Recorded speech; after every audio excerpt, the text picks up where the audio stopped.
Hello everybody. आज के इस वीडियो में we will be discussing about lac operon. Lac operon is an very important topic for NEET biology as well as ये 12th के board exam के लिए भी काफी इंपॉर्टेंट एक टॉपिक है। So we will be discussing about lac operon.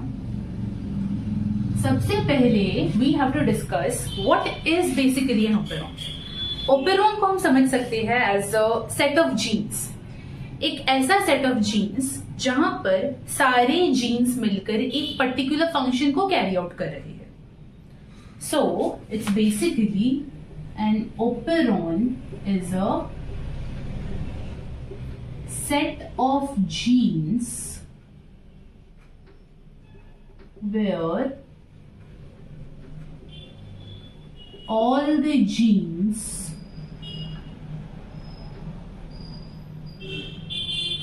carry out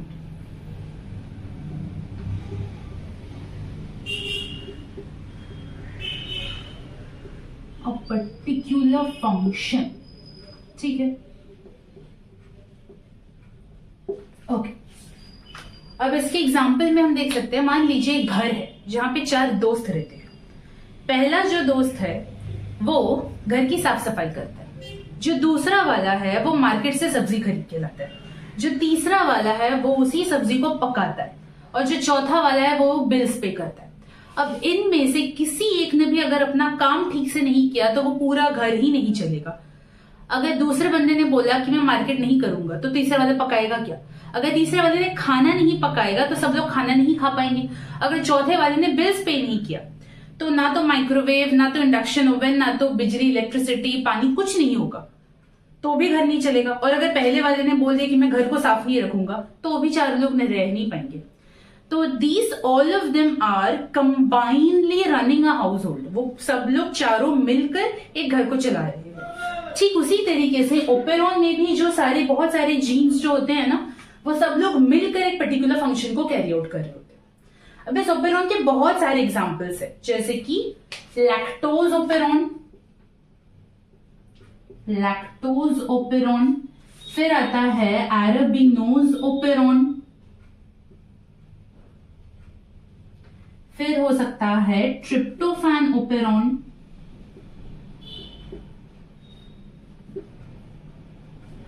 एक और हो सकता है histidine operon.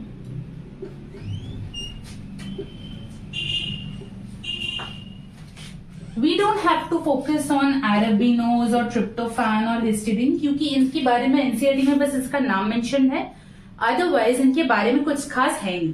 So we only have to focus on the lactose operon, जिसको शॉर्ट में कहा गया है लैकोपेरॉन। तो हम पढ़ेंगे कुछ 4-5 चीजें लैक्टोज ओपेरॉन के बारे में। What, when, where and how।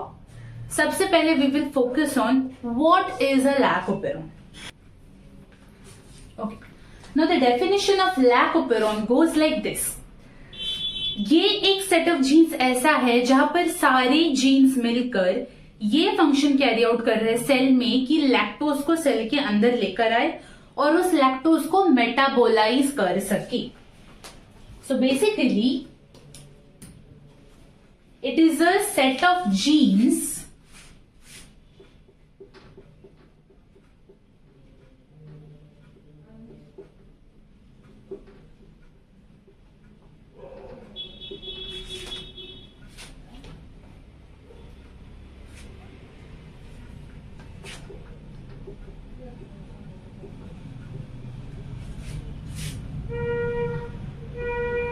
which is responsible for uptake and metabolization of lactose। Lactose के अपटेक और उसी लैक्टोज के मेटाबोलाइजेशन के लिए ये लैकोपेरॉन फंक्शन करता है। हम थोड़ा सा इसके स्ट्रक्चर देख लेंगे, उसके बाद we will focus on as to कहाँ ये लैकोपेरॉन प्रेजेंट है और कैसे ये फंक्शन करता है। उसका स्ट्रक्चर कुछ इस तरीके का है।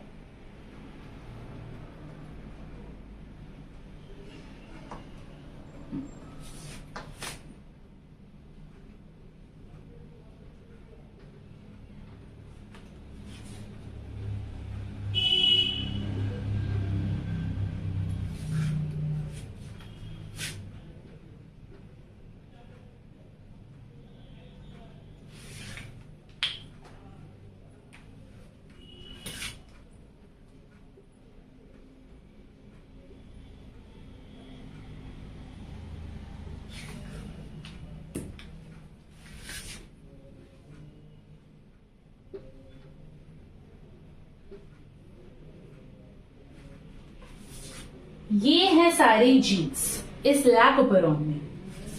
इन तीनों को हमने नाम दिया है स्ट्रक्चरल जीन्स। इसको बोला जाता है स्ट्रक्चरल जीन्स। अब ये क्या काम कर रहा है, किस चीज के लिए ये रिस्पॉन्सिबल है, वो हम बाद में देखेंगे। पहले सिर्फ इसका स्ट्रक्चर देख लेते हैं। ये है स्ट्रक्चरल जीन्स। इसको, इस एरिया को बोला जाता है, डिफरेंट कलर, इस एरिया को हमने नाम दिया है ऑपरेटर।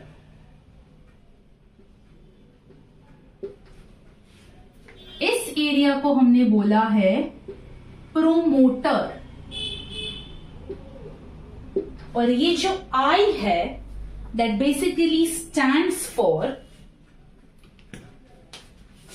इनहिबिटर। इनहिबिटर, ये है लैकोपेरोन का बेसिक स्ट्रक्चर। ठीक है, एक स्ट्रेच जीन्स है, यानी कि एक स्ट्रेच ऑफ डीएनए जहां पे बहुत सारे छोटे छोटे जीन्स है।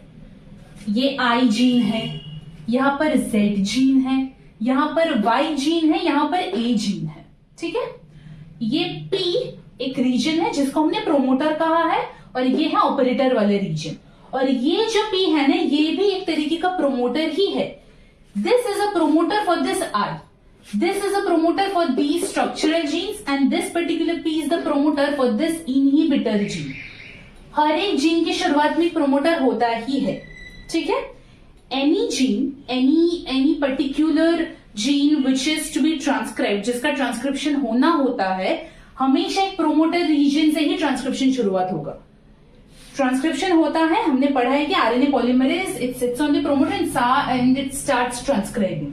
तो हर एक जीन से पहले एक प्रोमोटर होता है, जैसे इन जीन्स के पहले ये प्रोमोटर है, तो इस पर्टिकुलर जीन का अपना खुद का प्रोमोटर है पी जीन। ठीक है, alright, so this is the basic structure of a lac operon. Now we will focus on कि ये लैकोपेरोन होता बेसिकली कहां पर है और क्यों होता है, how does it function, will come back to it in the later part of this video.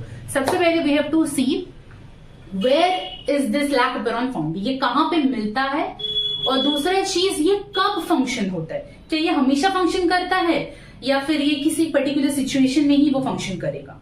ठीक है, सो कहां पे होता है, that's a very simple answer, ये बैक्टीरियाज में पाया जाता है।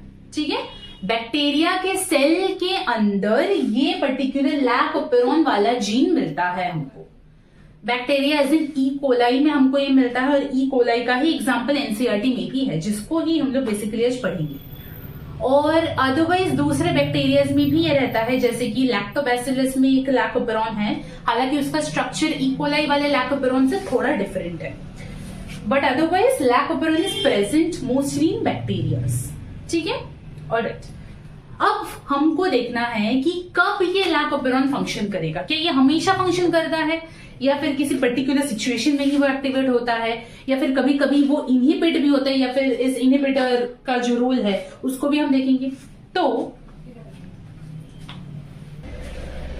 एक सिंपल सा चीज हम लोग देख लेते हैं कि किसी भी ऑर्गेनिज्म को, if or any kind of cell, be it an animal cell या फिर एक प्लांट का सेल, कुछ भी, एनी काइंड ऑफ सेल, हमारा सबसे जो प्राइमरी सोर्स ऑफ खाना जो होता है ना, जो खाना हमको सबसे ज्यादा पसंद या फिर जो सबसे ज्यादा हम प्रेफर करते हैं कि हम इसी खाने को खाएंगे और उसको मेटाबोलाइज करके एटीपी बनाएंगे, वो खाना हमारे लिए क्या होता है, ग्लूकोज होता है।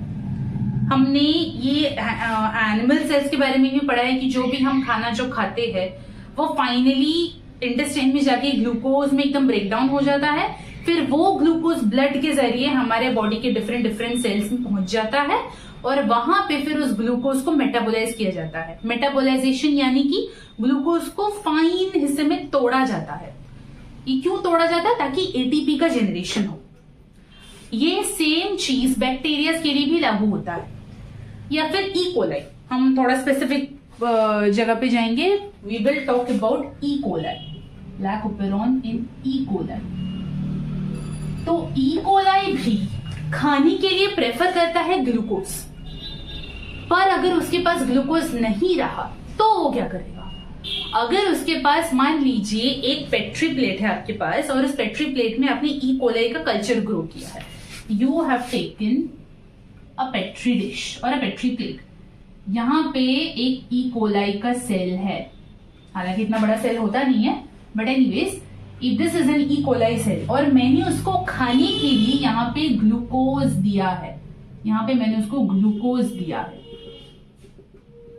वो खुशी खुशी इस ग्लूकोज को खाएगा और अपना मेटाबोलाइजेशन करेगा और ग्लूकोज का मेटाबोलाइजेशन करेगा और एटीपी का जनरेशन करेगा।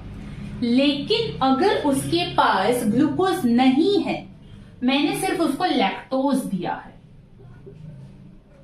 ये उसका प्रेफर्ड सोर्स ऑफ खाना तो है नहीं, लेकिन फिर भी उसको जिंदा तो रहना है ना। So what it will do, ये लैक्टोज को उठाएगा, लैक्टोज को दो हिस्सों में तोड़ेगा। लैक्टोज एक्चुअली बना होता है ग्लूकोज और गैलेक्टोज से। Lactose is basically a disaccharide of glucose and galactose. उसका प्रेफर्ड सोर्स ही नहीं है तो क्या हुआ, हाँ उसको मेहनत थोड़ा ज्यादा करना पड़ेगा। उसको क्या करना पड़ेगा, उसको लैक्टोज को उठाना पड़ेगा, लैक्टोज को तोड़ना पड़ेगा, फिर ग्लूकोज मिलेगा, फिर वो ग्लूकोज को तोड़ेगा। अगर ग्लूकोज ही मिलता तो ये सब झंझट में उसको जाना ही नहीं पड़ता। It would have simply taken up glucose and उसको मेटाबोलाइज कर देता। अब लैक्टोज है तो उसको थोड़ा सा मेहनत ज्यादा करना पड़ेगा। इस मेहनत के कारण ही या फिर इस मेहनत के दौरान ही उसको लैक्टोपेरॉन को फंक्शन करना पड़ेगा। ये जो लैक्टोज को उठाया जा रहा है, तोड़ा जा रहा है, फिर मेटाबोलाइज किया जा रहा है, उसमें ही ये लैक्टोपेरॉन का फंक्शन आता है। तो कब बेसिकली लैक्टोपेरॉन फंक्शन करेगा, जब उसके पास ग्लूकोज नहीं है, लैक्टोज है एज अ फूड सोर्स। अगर उसके पास ग्लूकोज है तो लैक्टोपेरॉन चुप करके बैठा रहेगा, क्योंकि लैक्टोज है ही नहीं, किसको ही उठाएगा और किसको ही तोड़ेगा। अगर लैक्टोज है तो ही उसका लैक्टोपेरॉन ऑन होगा, तब ही सिर्फ उसका लैक्टोपेरॉन ऑन होगा, अदरवाइज नहीं। अब मान लीजिए ऐसा सिचुएशन है कि बैक्टीरिया है और मैंने उसको ग्लूकोज और लैक्टोज दोनों ही दिया है, तो वो क्या करेगा, सबसे पहले वो ग्लूकोज को लेगा, क्योंकि वो उसका प्रेफर्ड सोर्स है, उसको सबसे ज्यादा ये पसंद है। अगर आपको बिरयानी और दाल चावल दिया जाए तो सबसे पहले आप बिरयानी को ही उठाओगे, और अगर बिरयानी खत्म हो जाए फिर भी आपको भूख लगा, तब आप वो दाल चावल खाओगे। तो इसका भी कुछ वैसा ही सीन है। उसको ग्लूकोज सबसे ज्यादा पसंद है तो वो ग्लूकोज को उठाएगा, ग्लूकोज को खा लेगा। अब जब ग्लूकोज खत्म हो चुका है लेकिन फिर भी उसको एनर्जी चाहिए जिंदा रहने के लिए, बढ़ने के लिए, कॉलोनी बढ़ाने के लिए, तब वो लैक्टोज की तरफ मुड़ेगा। वो देखेगा कि ठीक है जिंदा तो रहना है ना अपने को, लैक्टोज को मैं अब उठाता हूं। तो पहले जब वो ग्लूकोज को इस्तेमाल कर रहा था तब लैक्टोपेरॉन चुप रहेगा, लैक्टोपेरॉन ऑन ही नहीं होगा। वो जीन है उसके अंदर ही है, लेकिन लैक्टोपेरॉन चुप करके बैठा रहेगा। फिर जब ग्लूकोज खत्म हो गया, लैक्टोज की तरफ वो मुड़ेगा, तब वो बोलेगा नहीं अब तो मुझे मेरे अंदर के लैक्टोपेरॉन को जगाना ही पड़ेगा। ठीक है, तो ये चला गया व्हेन की बात। हमने पढ़ लिया व्हाट इज लैक्टोपेरॉन, हमने पढ़ लिया कि वेयर डू वी फाइंड लैक्टोपेरॉन, हमने ये भी पढ़ लिया कि या फिर ये भी हमने समझ लिया कि when does this lac operon come into action, when भी हो गया। अब हम $1 मिलियन सवाल वाला क्वेश्चन हम सॉल्व करेंगे कि हाउ डज अ लैक्टोपेरॉन फंक्शन। ठीक है,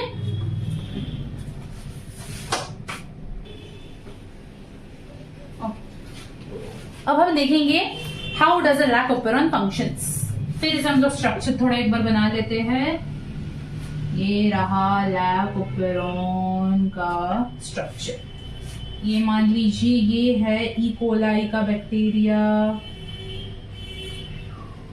इस बैक्टीरिया के अंदर ये रहा उसका जीन, और जीन में एक पर्टिकुलर लोकेशन में ये है,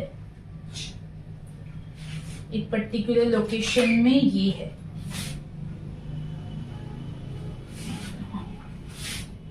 this is a particular location with in the gene जहां पे ये ओपेरॉन है। ठीक है, ऑलराइट। फिर स्ट्रक्चर पहले क्या था, यहाँ पर P1, फिर I, फिर इसका P, फिर O, फिर Z, फिर Y, फिर A।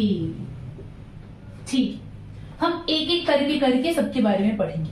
ठीक है, सबसे पहले इस I को ही हम देख लेते हैं, क्योंकि ये ही this is that particular gene जो कि हर वक्त ऑन रहता है। कॉन्स्टिट्यूटिव एक्सप्रेशन कहते हैं हम I को।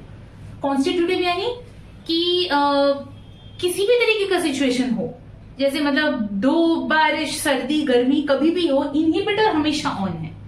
पूछो क्यों? क्यों?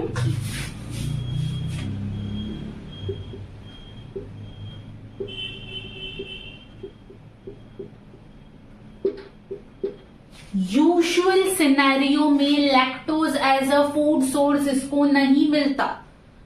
उसको तो जब भी मौका मिलता है वो तो ग्लूकोज को ही उठाता है ना, तब तो लैक्टोपेरोन की जरूरत ही नहीं पड़ेगी। और ये जो सिचुएशन है, it's a once in a blue moon kind of a situation की lactose as a food source उसको दिया गया है। वरना हमेशा या फिर यूजुअल सिनेरियो में तो इसको ऑन करने की जरूरत ही नहीं पड़ती, क्योंकि यूजुअल सिनेरियो में तो लैक्टोज उसके पास खाने like as a food source lactose है ही नहीं। एज अ फूड सोर्स उसके पास ग्लूकोज है, और once in a blue moon अगर ग्लूकोज नहीं मिला तो उसको ये ऑन करना पड़ेगा। इसीलिए all the time, most of the time, या फिर usually most of the time ये जीन स्विच्ड ऑफ रहता है। कैसे ऑफ रहता है? ये जो इनहिबिटर है ना, ये इस पूरे जीन को ऑफ करके रखा है। ठीक है, ओके। अब हम थोड़ा सा एक बेसिक वाला चीज जो इस वीडियो में हमने डिस्कस नहीं करेंगे, लेकिन वो एक बेसिक कॉन्सेप्ट हमको मतलब पता रहना चाहिए। The central dogma of molecular biology. एक जब भी कोई डीएनए रहता है, उस डीएनए से सबसे पहले ट्रांसक्रिप्शन होकर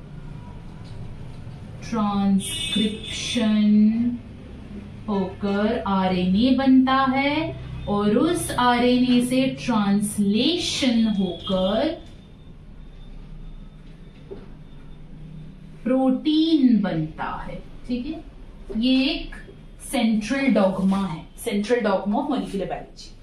ये जो लैकोपेरॉन है, इट्स द डीएनए, ये जीन है, डीएनए जीन है। इससे ट्रांसक्राइब होकर बनेगा, मैं ऊपर लिख देती हूं इसको, हाँ, दिस इज द इनहिबिटर, ये है इनहिबिटर। तो इससे बनेगा आरएनए या फिर एमआरएनए। किसका एमआरएनए? इनहिबिटर का एमआरएनए।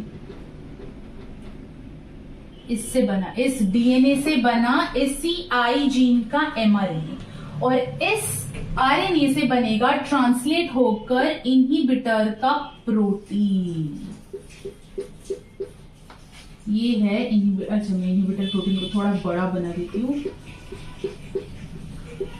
ये है इनहिबिटर का प्रोटीन, ऐसा। ठीक है, अब ये इनहिबिटर प्रोटीन पता क्या करता है? वो बन के हमेशा जाकर इस ऑपरेटर वाले रीजन में बैठ जाता है, इस ऑपरेटर वाले रीजन में बैठ जाता है। ये है इस इनहिबिटर का काम। वो बहुत चालाक है, उसको पता है कि अगर मैं ऑपरेटर वाले रीजन में जाकर बैठ जाऊंगा तो इस जीन का ट्रांसक्रिप्शन आरएनए से डीएनए से आरएनए फॉर्मेशन यानी कि ट्रांसक्रिप्शन वो नहीं होगा। पता है कैसे? क्योंकि ये जो O और P है ना, ये बहुत पास है, ओवरलैप करता है, बहुत ही ओवरलैप करता है। ठीक है, इन दोनों का जो जीन का सीक्वेंस है काइंड ऑफ ओवरलैप है। अगर मान लीजिए यहां से O शुरुआत हो रहा है, यहां से O है, तो P थोड़ा यहां तक है, दोनों मतलब एक दूसरे के ऊपर ओवरलैप करते हैं। और हमने वीडियो की शुरुआत में क्या पढ़ा था कि ट्रांसक्रिप्शन होने के लिए आरएनए पॉलीमरेज को हमेशा एक प्रोमोटर रीजन पे बैठना पड़ेगा। ये जो आरएनए पॉलीमरेज है ना, मैं take a different colour, RNA polymerase will sit on this promoter region, फिर वो इसको ट्रांसक्राइब करता हुआ जाएगा। अब मान लीजिए ये इनहिबिटर आकर बैठ गया है ऑपरेटर रीजन पर, या फिर इनहिबिटर को मैं बना देती हूँ, ये रहा वो इनहिबिटर।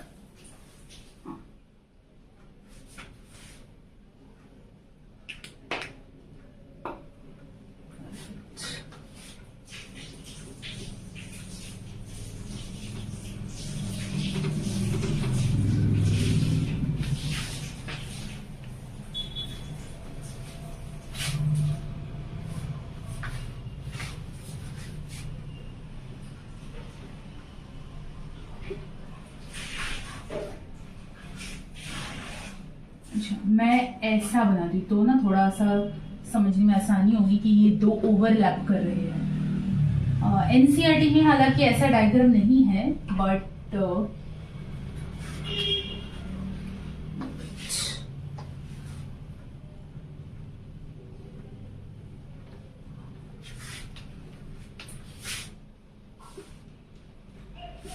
ऑपरेटर ये हाँ।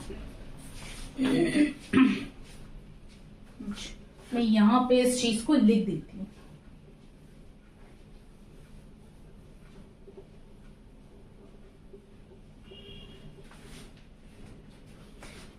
promoter and operator region overlaps one another। एक दूसरे के ऊपर वो ओवरलैप करके रहते हैं, एक के ऊपर एक।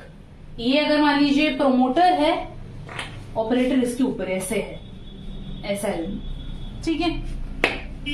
अब अगर ये जो इनहिबिटर है ये जब जाकर इस ऑपरेटर वाले रीजन पे बैठेगा, ऑटोमेटिकली वो प्रोमोटर के रीजन को भी ब्लॉक कर देगा, क्योंकि दोनों तो ओवरलैप करता है ना। इनिशियली इट इंटेंडेड कि वो जाकर ऑपरेटर को ही ब्लॉक करेगा, लेकिन due to the fact that operator and promoter kind of overlaps one another, तो ऑटोमेटिकली प्रोमोटर भी ब्लॉक हो जा रहा है। अब पॉलीमरेज चाहे भी तो यहां पे बैठ नहीं पाएगा, पॉलीमरेज आएगा कि वो बैठेगा प्रोमोटर पर, लेकिन उसको मिला ही नहीं प्रोमोटर, क्योंकि वहां पर ये इनहिबिटर आके बैठा हुआ है, तो उसको मिला ही नहीं प्रोमोटर। बस ये होता है कॉन्स्टिट्यूटिव, ऐसा ही लाइक इनहिबिशन ऑफ लैकोपेरॉन। हमेशा ये मोस्ट ऑफ द सिचुएशन या यूजुअल सिचुएशन में ये होता है, लैकोपेरॉन चुप करके बैठा है। क्यों? क्योंकि हमेशा इस ऑपरेटिव रीजन पर ये जो इनहिबिटर है वो जाके बैठा हुआ है। अब मान लो ऐसा वाला सिचुएशन आ गया कि उसके पास लैक्टोज और ऐसा खाने का सोर्स उसको दिया गया, ग्लूकोज है नहीं उसके पास। अब तो उसको कुछ भी करके इस इनहिबिटर को हटवाना है ना यहां से। अब देखते हैं क्या होगा।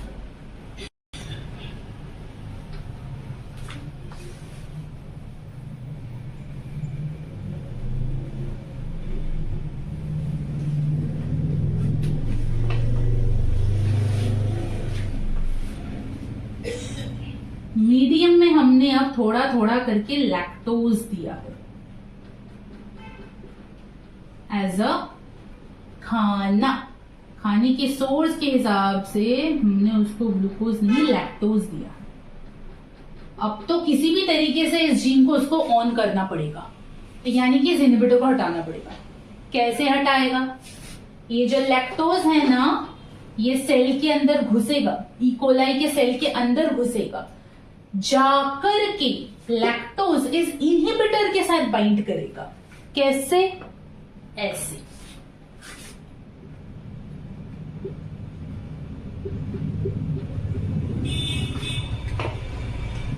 इनहिबिटर के साथ जाकर वो बाइंड कर जाएगा।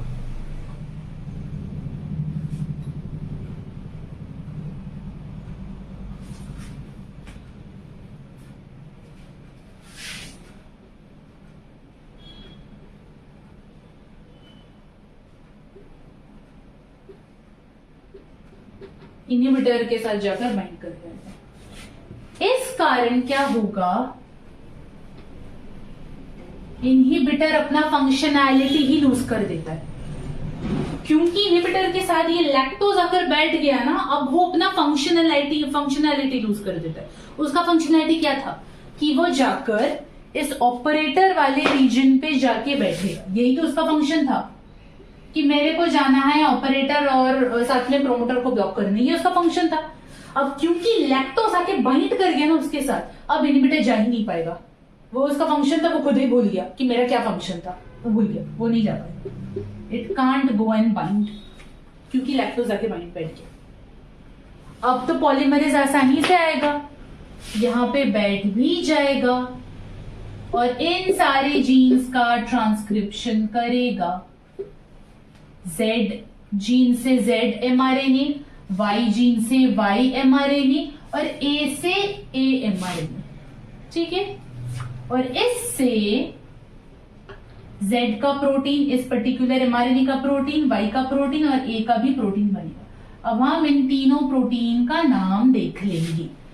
Z जीन से जो Z प्रोटीन जो आ रहा है उसका नाम है बीटा गैलेक्टो साइडेज। Y से जो प्रोटीन बन रहा है उसका नाम है परमीज।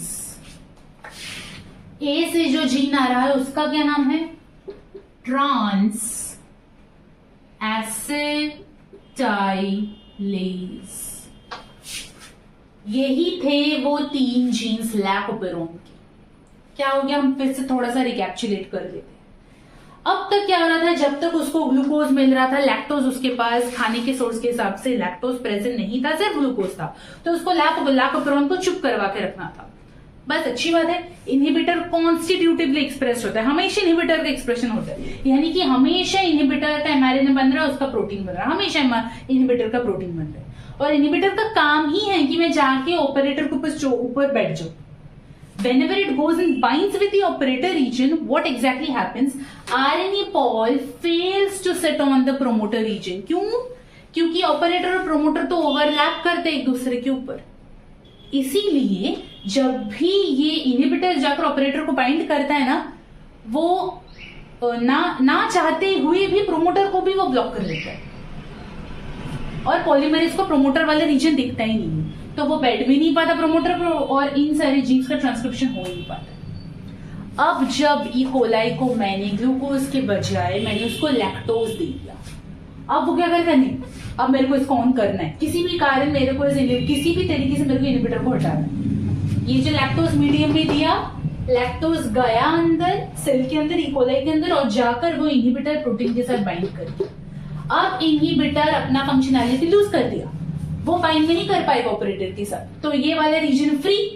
आरएनए पॉलीमरेज को दिख गया ये प्रोमोटर पे आके वो बैठ गया, और इन सारे जीन्स का ट्रांसक्रिप्शन उसने चालू कर दिया। क्या क्या है ये जीन, इस जीन से क्या बन रहा है, बीटा गैलेक्टोसाइडेज, परमीज, ट्रांसएसिटाइलेज। ट्रांसएसिटाइलेज के बारे में एनसीईआरटी में दिया नहीं है, हालांकि इसका भी कुछ फंक्शन है, वो it's beyond the scope of this video. हम बात करेंगे बीटा गैलेक्टोसाइडेज और परमीज के बारे में। परमीज का क्या काम है मालूम है, वो क्या करता है, मैं थोड़ा इस चीज को मैं यहां पे दिखाती हूं।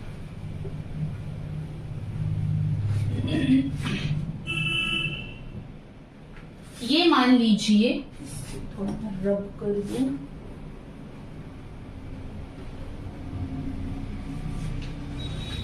ये मान लीजिए ई कोलाई का सेल है, ठीक है। अब ई कोलाई, ये रहा उसके अंदर का जीन, मैंने बाहर से उसको लैक्टोज दिया है खाने के लिए, ये ले, तेरे को ग्लूकोज नहीं है, अब मैंने तेरे को लैक्टोज दिया।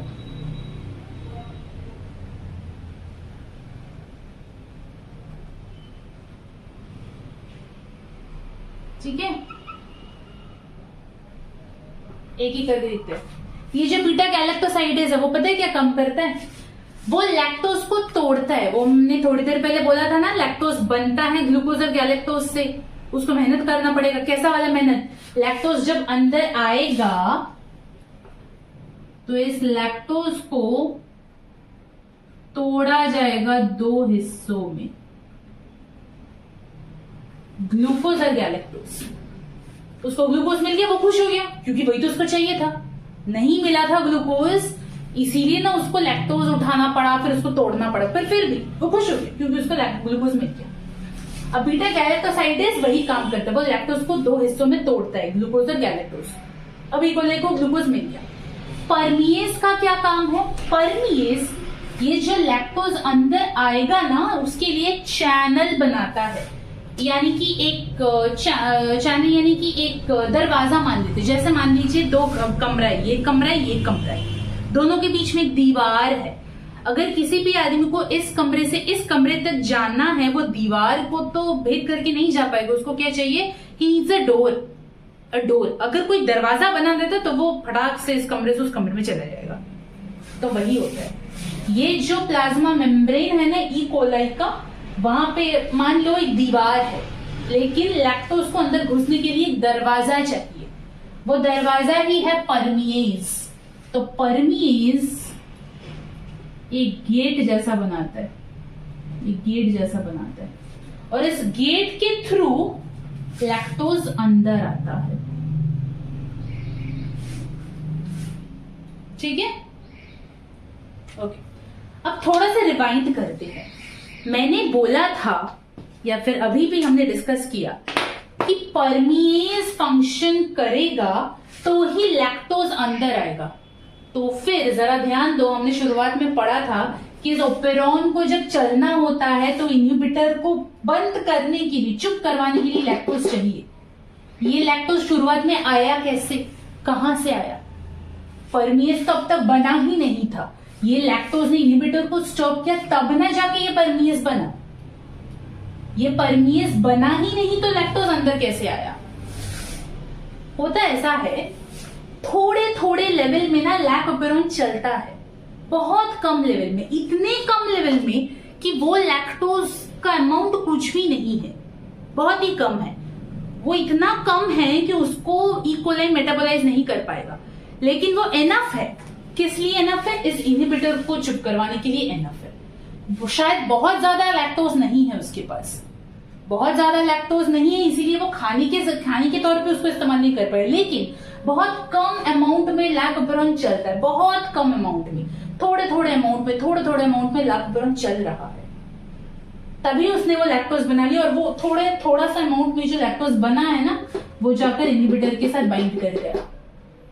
ये जो इन्हिबिटर के साथ बाइंड कर गया, फिर इन्हिबिटर चुप हो गया। अब तेजी से लैक ओपेरॉन चलने लगा। अब तक क्या रहा था? एकदम धीरे धीरे, थोड़ा थोड़ा बना फिर रुक गया, थोड़ा थोड़ा बना फिर रुक गया।